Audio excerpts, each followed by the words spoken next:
کتونکو بازار دی بازار او زه د مردان روډ باندې را روان وم بلکې جلوزو ته تللی وم او د مورکې کال وکړو ته چېرته یې نو ما ورته زه خو را روان یم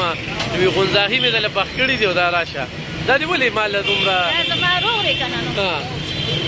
نو د خپلې مینې نه زما ورور یې ښه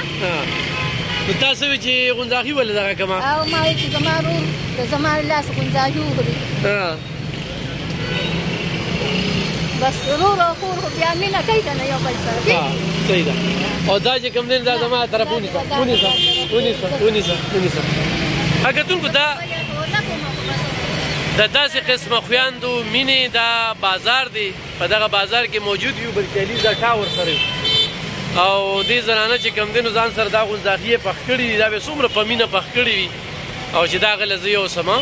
سهار به په دې سوچ کړي که نه زه الله دې خوشحاله کړه ښه دعا کوه قدرمنده شي